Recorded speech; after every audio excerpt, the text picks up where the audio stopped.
The cantina on Korvax Prime was always dark. Commander Vexithara liked it that way.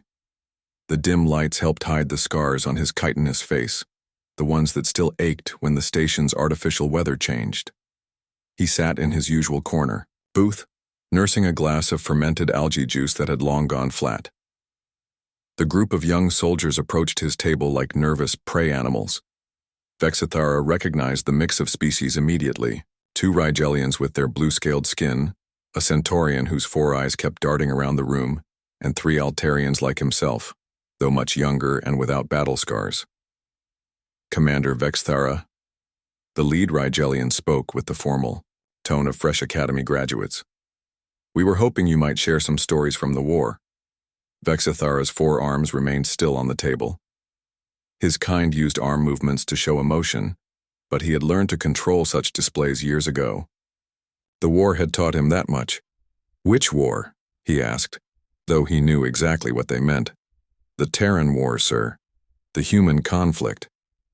The Centaurian's voice carried excitement that made Vexithara's stomach turn. We've read the official reports, but they seem too clean, too simple. Too simple. If only they knew. Vexithara gestured to the empty seats with one of his lower arms. The recruit sat quickly, eager faces turned toward him like flowers seeking sunlight. He remembered being that young once, before he learned what humans were really like. You want to hear about humans, he said slowly. You think you understand them from your academy classes and your simulation training. The young Altarian recruit nodded enthusiastically. The reports say they fight with primitive weapons and basic tactics, that they won through luck and stubbornness. A sound escaped from Vexithara's throat that might have been laughter, but held no humor. Primitive weapons, basic tactics. He took a long drink from his glass. Tell me, recruit, what do you know about fear? The question caught the young soldier off guard. Fear, sir?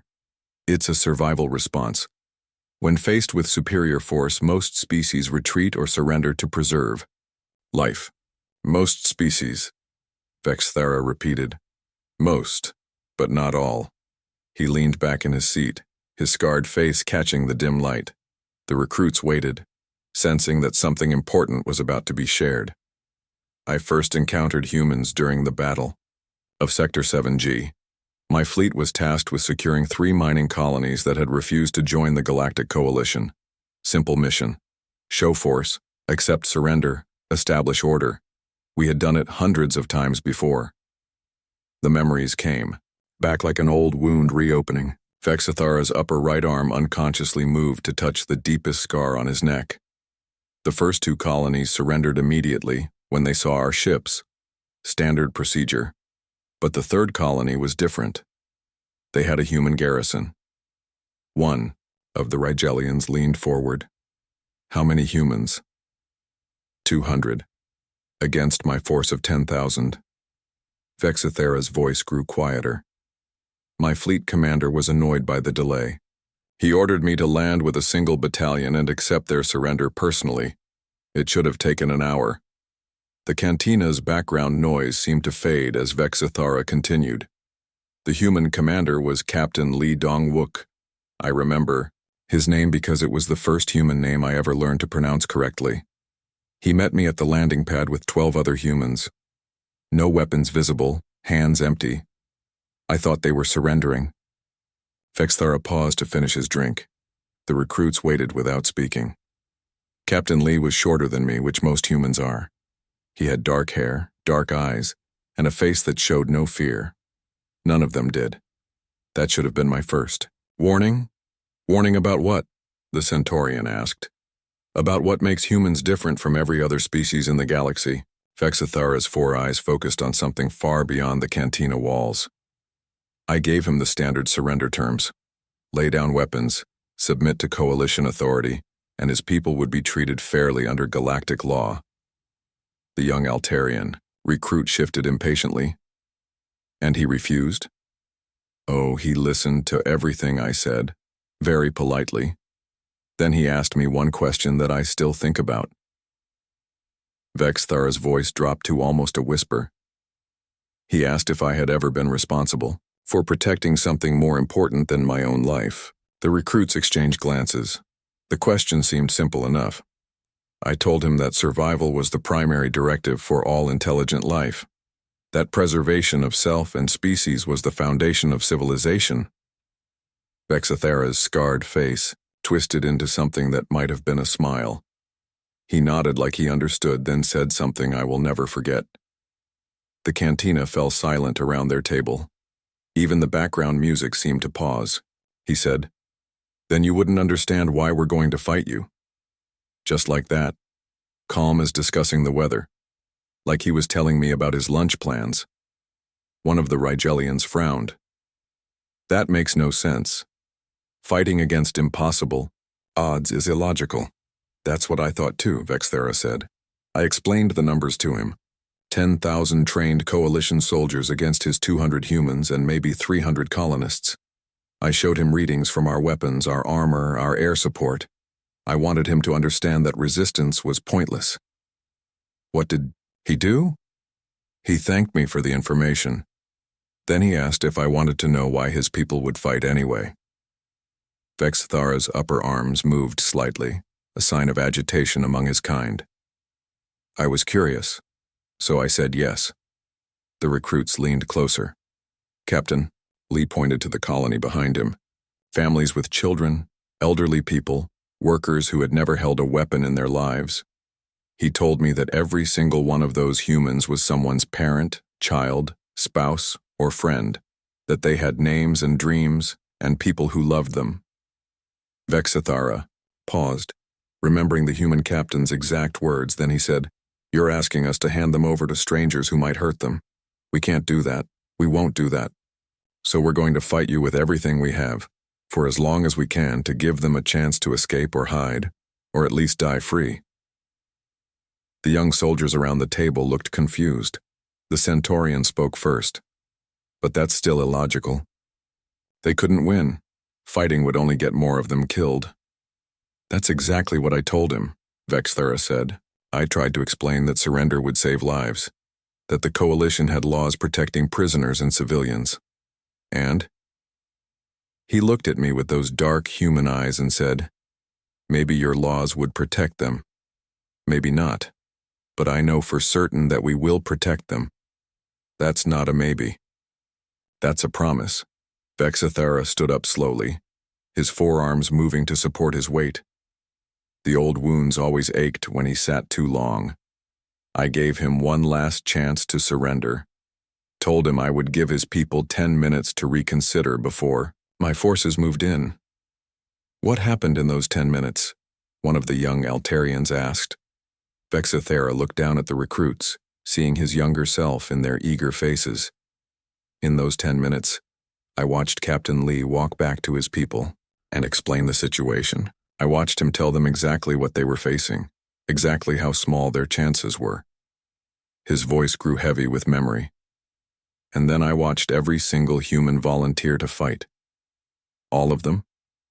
All of them. Even the ones who weren't soldiers." The colony's doctor grabbed a rifle. The school teacher started organizing ammunition. Parents kissed their children goodbye and took positions at the barricades. Vexthara moved toward the cantina's exit, then stopped and looked back at the recruits. "You want to know about humans? Here's the first thing you need to understand. They don't fight because they think they can win. They fight because they believe some things are worth dying for." He left them sitting there, staring after him with expressions that mixed confusion with the first stirrings of real fear. Outside the cantina, Vexithara touched the scar on his neck again.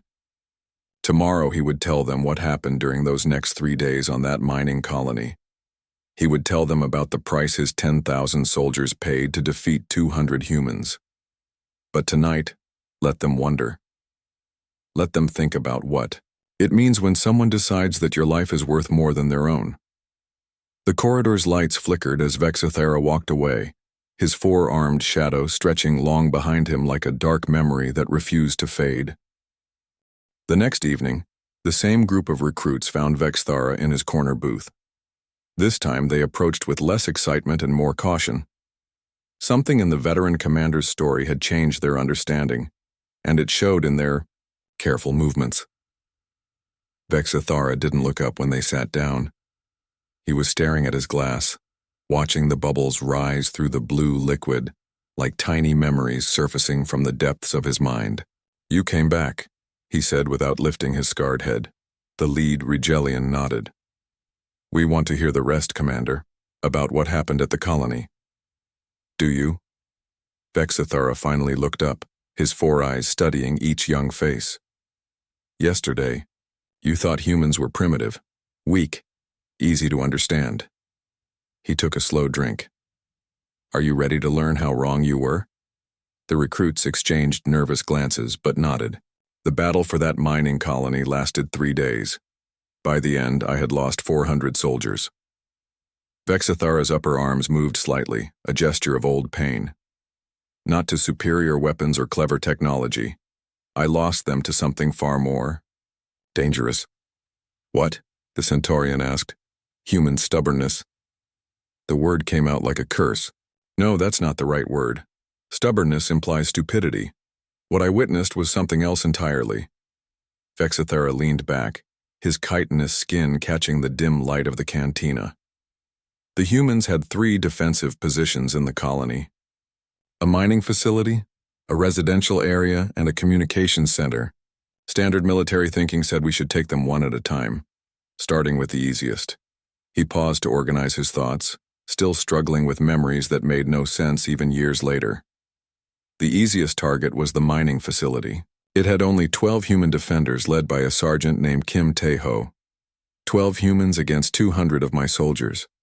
The building had good defensive positions but no escape routes. Simple mathematics said they would surrender when they realized the situation. One of the young Altarians leaned forward. But they didn't? Oh, they knew exactly what they were facing.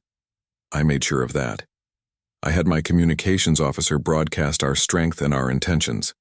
I wanted them to understand that resistance was pointless. Vexathara's voice grew distant as he remembered. Sergeant Kim responded to our broadcast. He thanked us for the information, then asked if we had families back home. My communications officer was so surprised by the question that he answered honestly. Yes, we all had families. Why did the human ask that? Because, Vexathara said slowly, he wanted us to understand why he was about to do something that would haunt me for the rest of my life. The recruits waited in silence. Sergeant Kim explained that the mining facility's power core could be overloaded. If it exploded, it would create a massive crater and kill everything within 2 kilometers, including his own men. The Centaurian's 4 eyes widened. He was threatening to commit suicide? Not suicide, sacrifice. Vexathara's voice carried a weight that made the young soldiers uncomfortable. There were civilian evacuation ships trying to escape from the other side of the colony. If my forces took the mining facility, we could use its sensor array to track and intercept those ships. So the humans were willing to die to protect strangers? Not just willing, eager. Vexathara finished his drink and signaled for another. Sergeant Kim told his men what he planned to do, gave each of them a chance to surrender individually. Every single one chose to stay. The server, a nervous Rigelian with shaking hands, brought Vexathara his drink and quickly retreated. I tried reasoning with them, offered better surrender terms, promised that we wouldn't pursue the civilian ships. Nothing worked. What did they say? Sergeant Kim said something that still gives me nightmares. He said, "Commander, you seem like a good person. You probably mean what you promise, but probably isn't good enough when we're talking about families with children. We need to be absolutely sure." Vexathara took a long drink, trying to wash away the memory's bitter taste. Then he did something that no military academy in the galaxy teaches you how to handle. He started talking to my soldiers directly, over the open comm channel, so everyone could hear. The young recruits shifted uncomfortably, sensing where the story was heading. Kim talked about his own family back on Earth, his wife named Sumi, his 2 daughters. He showed us pictures on the comm screen, cute little girls with their father's smile. Vexathara's upper arms moved in agitation. Then he talked about the families on those evacuation ships, parents holding babies, children scared and crying, old people who had worked their whole lives to build homes on this colony. He was trying to make you feel guilty? No. Vexithara shook his head. He was trying to help us understand what he understood, that those people weren't just numbers or tactical objectives. They were individuals with names and dreams and people who loved them. The cantina's background noise seemed to fade as Vexithara continued. Kim told us that he had been a father for 8 years, that the hardest part of military service wasn't the danger or the separation from family. It was knowing that somewhere in the galaxy, other parents were trying to protect their children just like he protected his. One of the young Altarians frowned. That still doesn't explain why they chose death over surrender. Because, Vexithara said quietly, Kim made us understand that if we took that mining facility, we would use it to hunt down families just like his own. He couldn't live with that knowledge, and neither could his men. The recruit sat in stunned silence. I gave him one final ultimatum. Surrender in 5 minutes or we would attack. His response was to wish us all safe. Journeys home to our families after the war ended. And then Sergeant Kim and his 11 men manually overloaded the power core and stayed at their posts to make sure it worked properly. Vexithara's voice was barely above a whisper. They could have set a timer and run. They could have escaped the blast radius. But they stayed to guarantee that the explosion would be big enough to destroy the sensor array. The young soldiers stared at him in shock. They died singing, Vexithara continued. Some kind of human war song.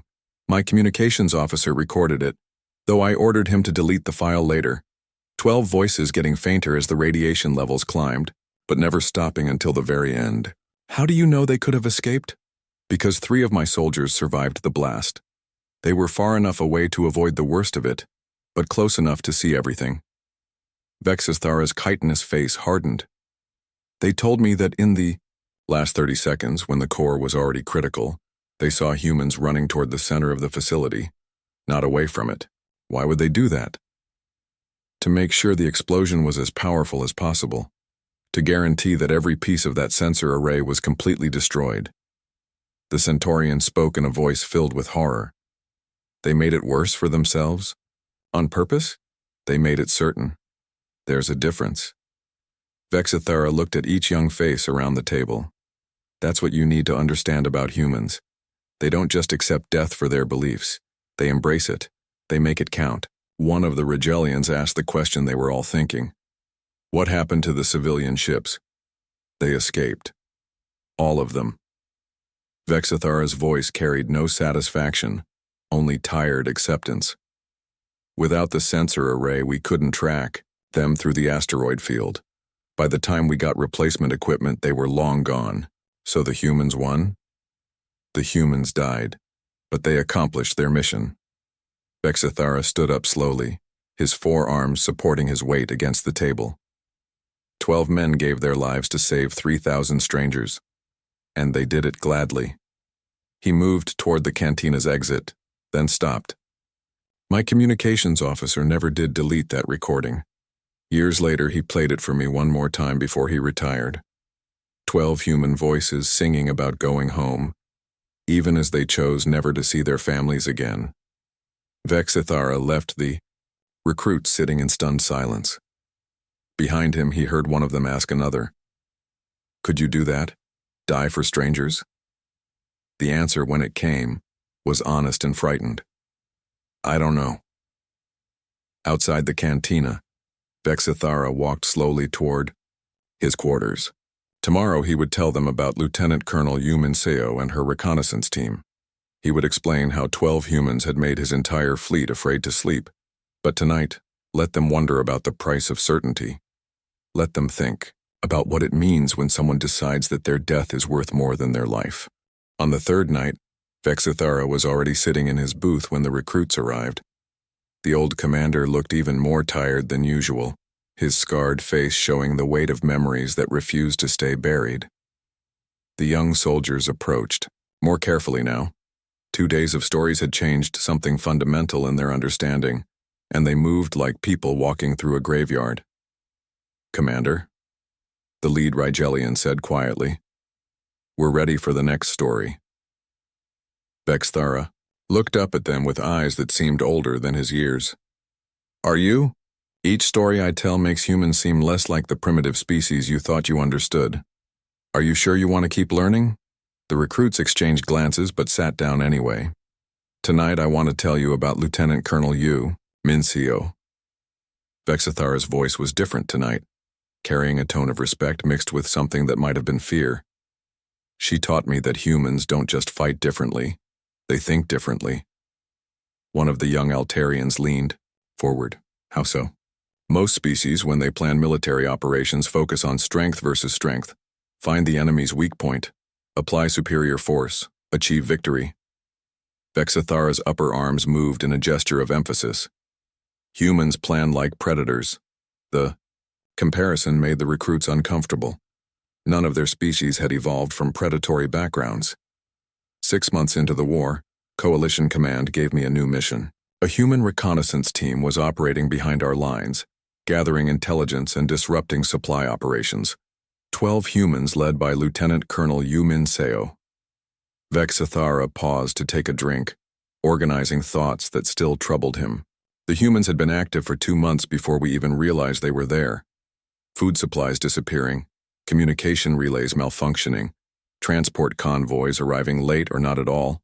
Small things, easily explained by normal operational problems. But they weren't normal problems? No, they were human problems. Vexithara's scarred face showed something like admiration. Yu Minceo's team was systematically dismantling our logistics network, but doing it so carefully that we blamed ourselves for the failures. The Centaurian's 4 eyes focused intently on the commander. How do you dismantle a supply network? Without being noticed? By being patient, by thinking 10 steps ahead, by understanding that the best victory is the one your enemy doesn't realize they've lost until it's too late. Vexithara leaned back in his seat, his memory reaching back to those frustrating months. I was given 3,000 soldiers and orders to find and eliminate the human team. Simple mission, or so I thought. 12 humans hiding somewhere in a sector containing 47 star systems. How hard could it be? The recruits waited for the answer they were beginning to suspect. It took us 6 weeks just to confirm they were really there. Every time we investigated a suspected human operation, we found evidence that could have been coincidence. A transport that broke down might have been sabotaged, or it might have been poor maintenance. A communication relay that failed could have been attacked, or it could have been cheap parts. They were covering their tracks? Better than that, they were making us doubt ourselves. Vexithara's voice carried grudging respect. My soldiers started to question every problem we encountered. Was this human action or normal failure? After a while, we were afraid to trust anything. One of the young Altarians frowned. That sounds like psychological warfare. It was, but not the kind taught in military academies. This was something much more subtle. Vexithara took another drink, his movements slower than usual.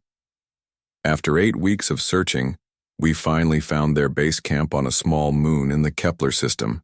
The recruits leaned forward expectantly. The camp was perfectly hidden in a network of natural caves. From orbit, it looked like empty rock. No heat signatures, no electronic emissions, no signs of life. Vexithara's voice grew quieter. But our ground sensors detected trace amounts of human DNA in the area. So you found them? We found where they had been. The camp was abandoned, but recently, still warm food containers, fresh water in the recycling systems. They had left maybe 6 hours earlier. The Centaurian asked the obvious question. How did they know you were coming? That's what we wondered too. We checked all our communications for security breaches, ran diagnostics on our equipment, interrogated our own people to make sure no one was feeding information to the humans. Vexithara's upper arms moved in a gesture of frustration that still lingered after all these years. We found nothing. No breaches, no leaks, no way the humans could have known we were tracking them to that specific location. Then how did they escape? By being smarter than us, by understanding something about warfare that we had never considered. Vexithara looked directly at each recruit in turn.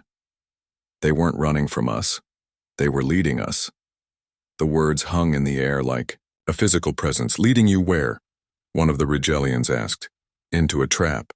Not a physical trap with weapons and explosives. Something much worse. Vexthara's voice carried old pain. A psychological trap that turned us against our allies. He paused, clearly struggling with memories he preferred to keep buried.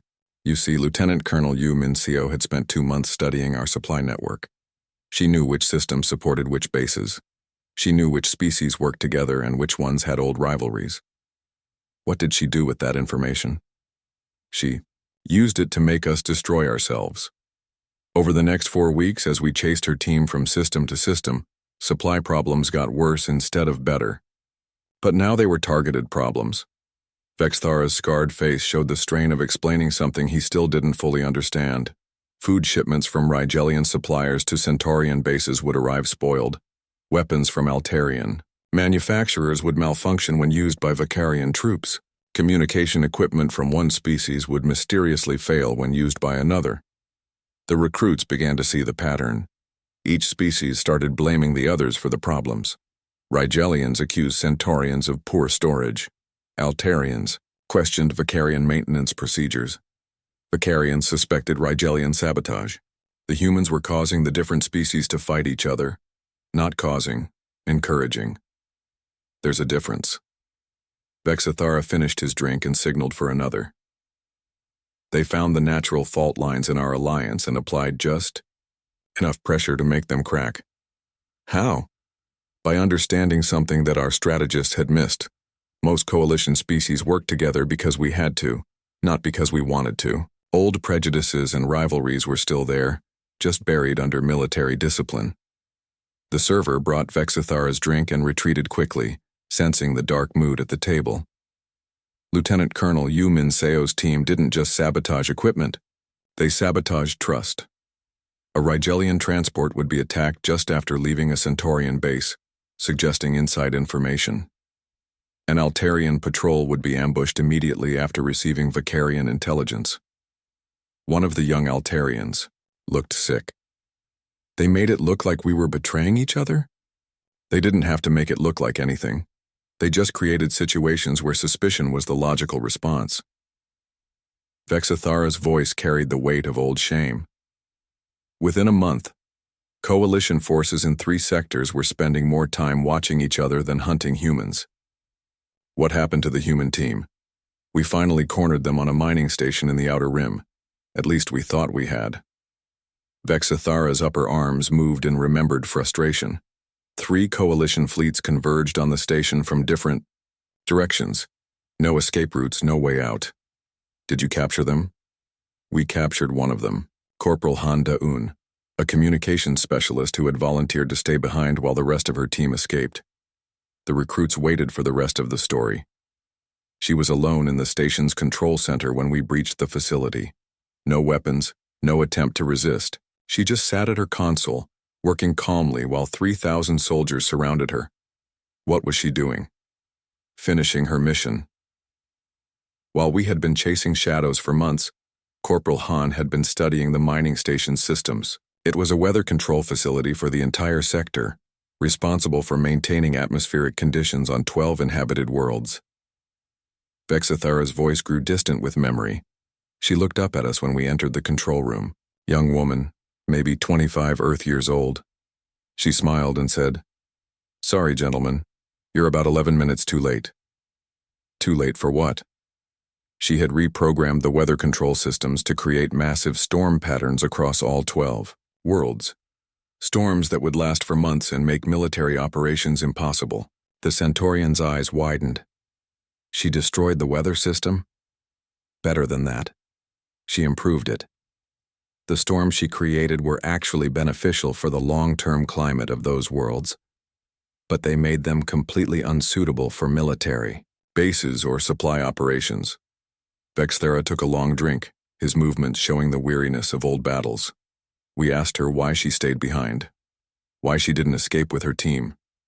Her answer was typically human. What did she say? She said, "Someone had to make sure the program uploaded completely.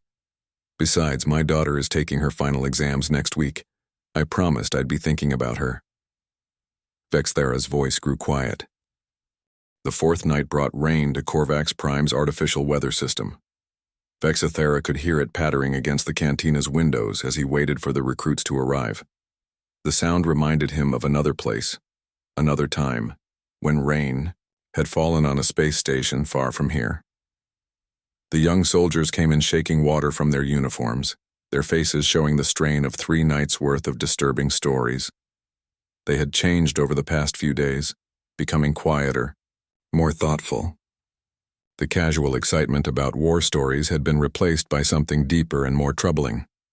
"Commander," the lead Rigelian said as they took their seats. "Before you continue, can I ask you something?" Vexathera nodded. "Are all humans like the ones in your stories? Do they all think the same way?" It was a good question, and Vexathera considered it carefully before answering. No, not all humans are soldiers. Not all of them are willing to die for strangers. He paused, watching rain streak down the window. But enough of them are, and the ones who aren't still support the ones who are. He turned back to the recruits, his scarred face serious. "Tonight I want to tell you about Major Song Hyojin and the siege of Kepler Station. It's a different kind of story. Not about humans dying heroically, but about humans living impossibly." The recruits settled in to listen. Kepler Station was a deep space refueling depot that controlled access to 7 star systems, strategically vital, heavily defended, and supposedly impregnable. Vexathara's voice carried the tone of someone reciting facts he still found hard to believe. The coalition garrison included 2,000 soldiers from 6 different species, commanded by Major Song Hyojin. A human was in command of alien troops. By the end of the war, it wasn't unusual. Human officers had a reputation for getting their soldiers home alive. Vexathara took a drink, organizing memories that were both painful and strangely comforting. "When my fleet arrived to take the station, we expected standard siege protocols. Cut off supplies, wait for surrender, accept terms. That's not what happened. The siege lasted 8 months. 8 months of the most psychologically devastating warfare I've ever experienced." Vexathara's upper arms moved in a gesture of old frustration, and we were the ones laying siege. The Centaurian leaned forward. "I don't understand. If you had them surrounded, why didn't they surrender when their supplies ran out?" "Because their supplies never ran out. Not completely." Vexathara's voice carried grudging admiration. Major Song had spent 2 years preparing for exactly this situation. The station had been modified with hidden supply caches, secondary life support systems, and backup power sources that we didn't know existed. But even with preparation, 8 months is a long time. It is, and by month 3, the alien troops, under Song's command, were ready to surrender. They had families back home, lives to return to. Fighting a hopeless battle made no sense to them. Vexathara paused, remembering scenes that had changed his understanding of leadership. That's when I learned something important about humans. They don't just endure hardship, they help others endure it too. "What do you mean?" Major Song instituted what she called family sharing. Every soldier on the station, human or alien, was required to talk about their families during daily briefings. Names, ages, favorite foods, hobbies, dreams for the future. The recruits looked confused by this information. She made them real to each other.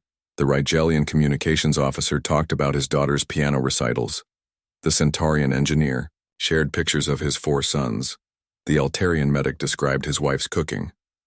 Why would she do that? Because humans understand something that we didn't. When you're fighting for strangers, they have to stop being strangers. Vexathara's voice grew softer with memory.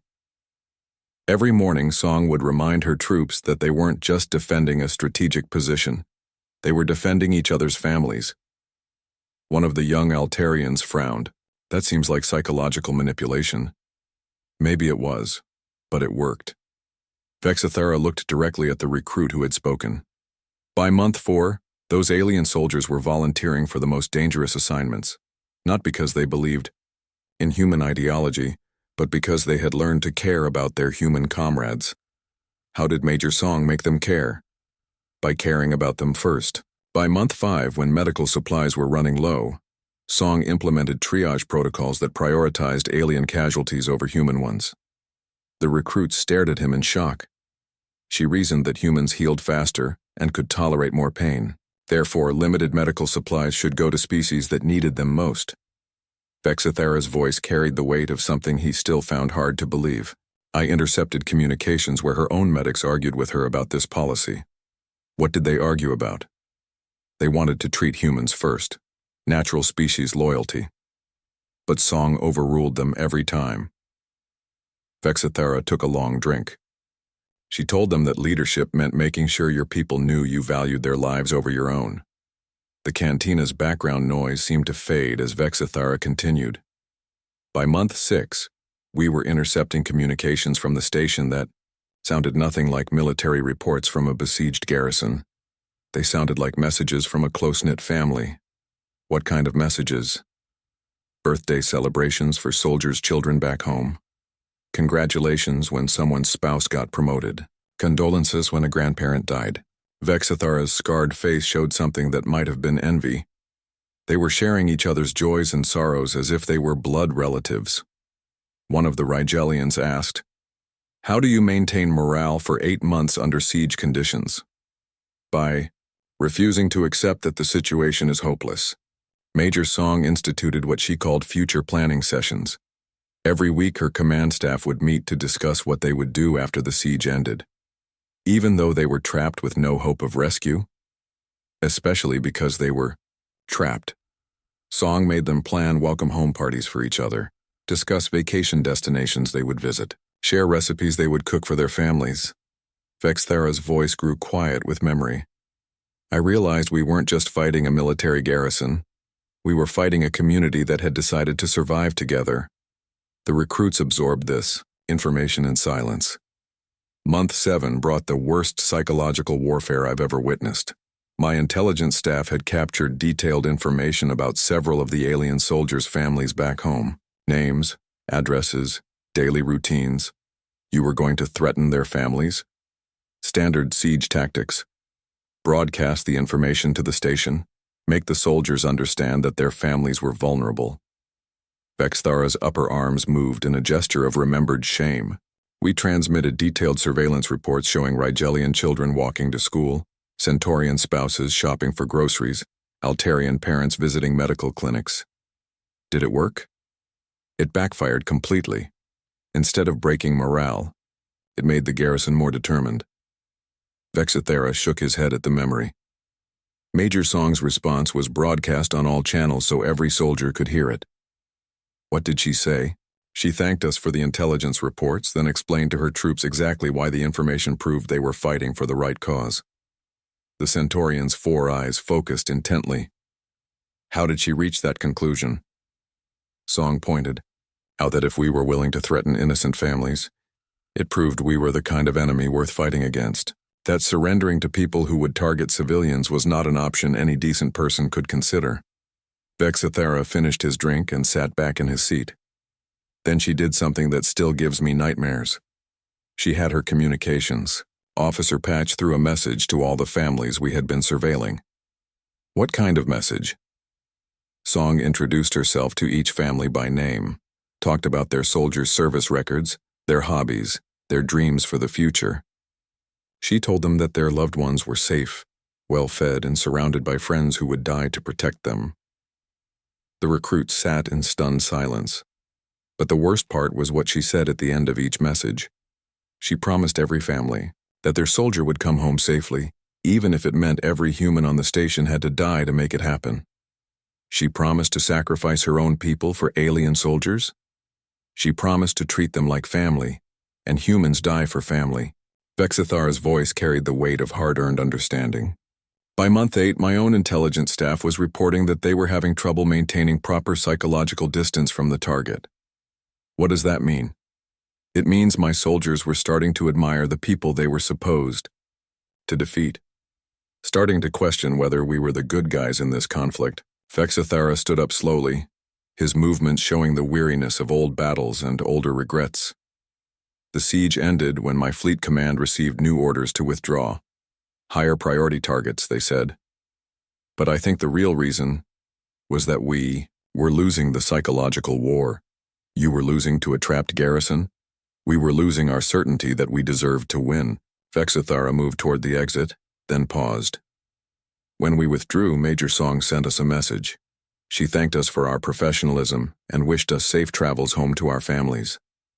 After 8 months of siege warfare, she thanked you? She understood something we didn't.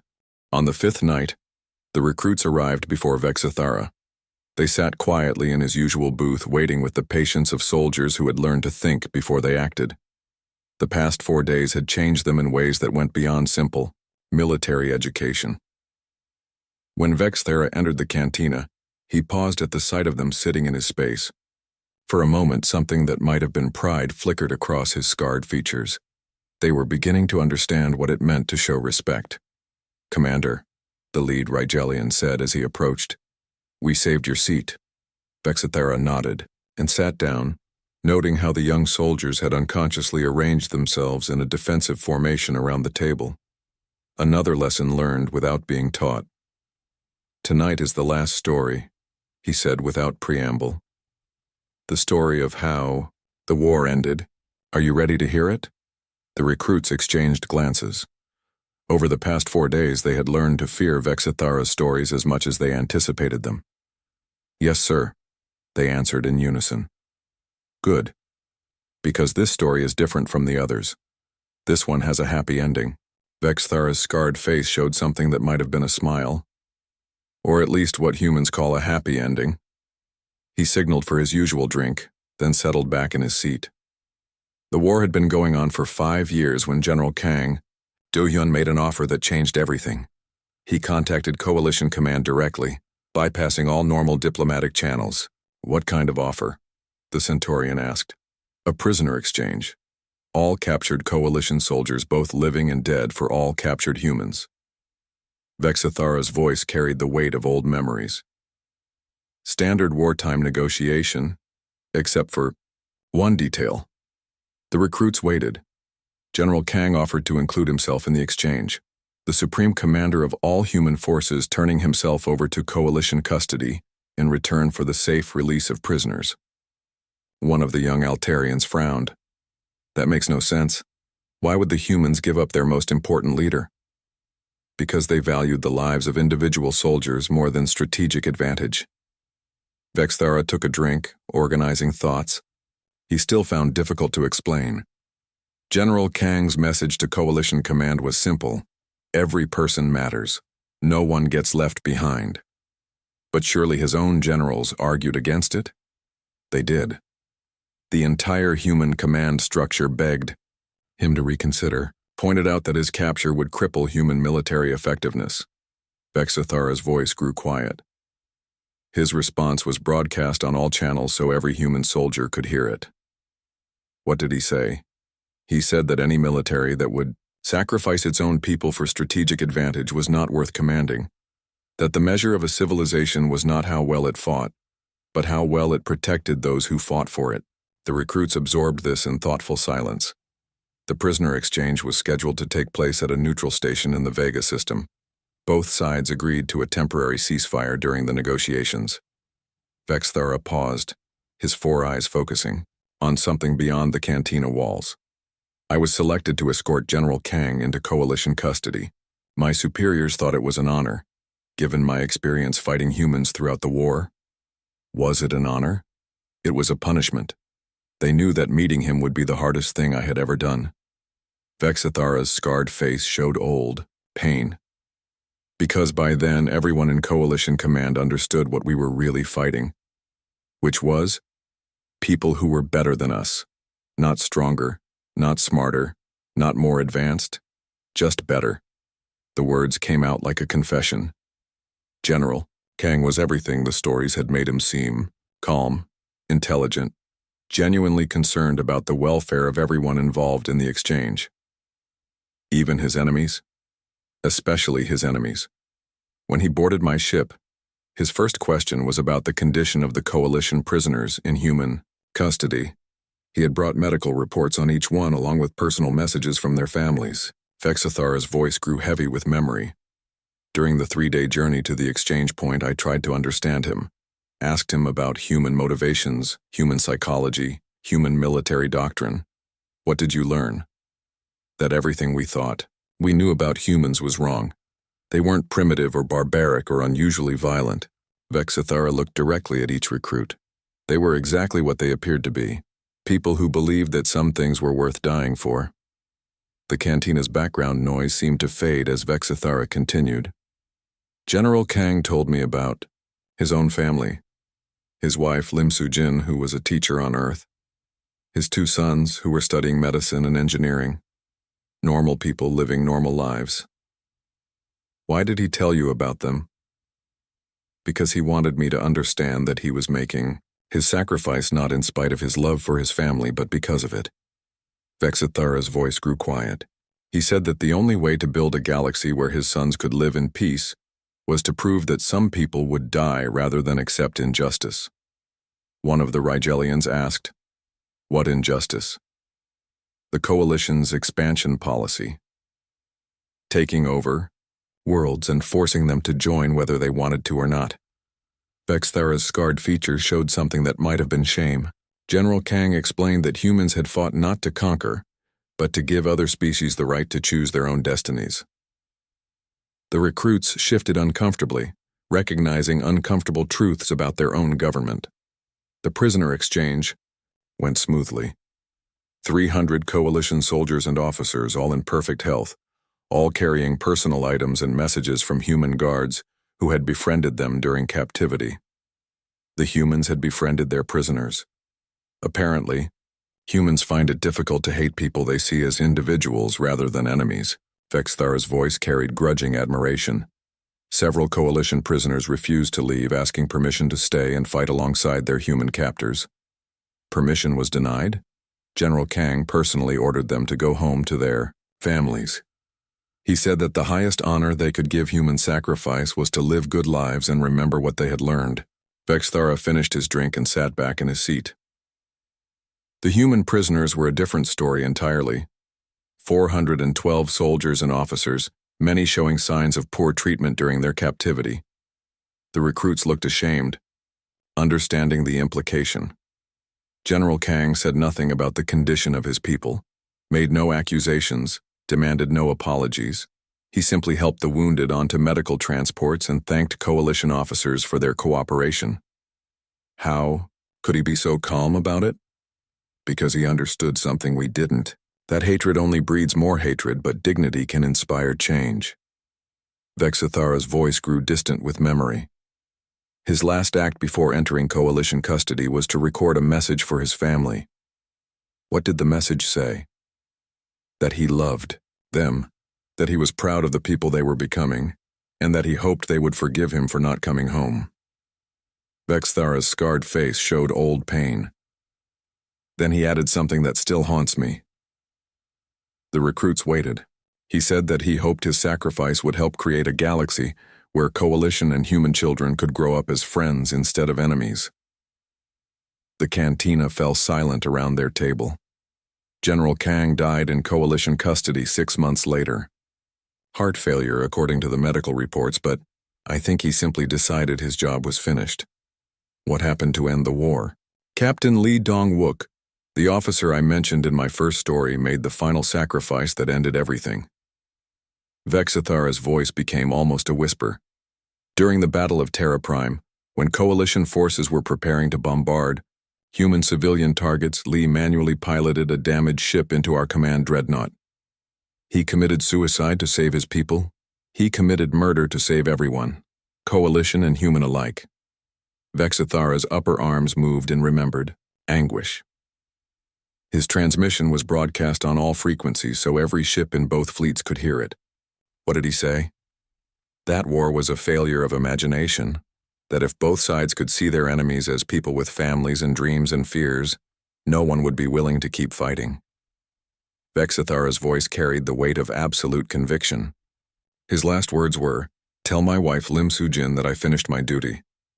The recruit stared at him in shock. "Wait," the Centaurian said. Lim Soo-jin was General Kang's wife, not Captain Lee's. Vexithara smiled for the first time in 5 days. No, she wasn't. She was Captain Lee's wife. General Kang Do-hyun and Captain Lee Dong-wook were the same person. The silence that followed was absolute.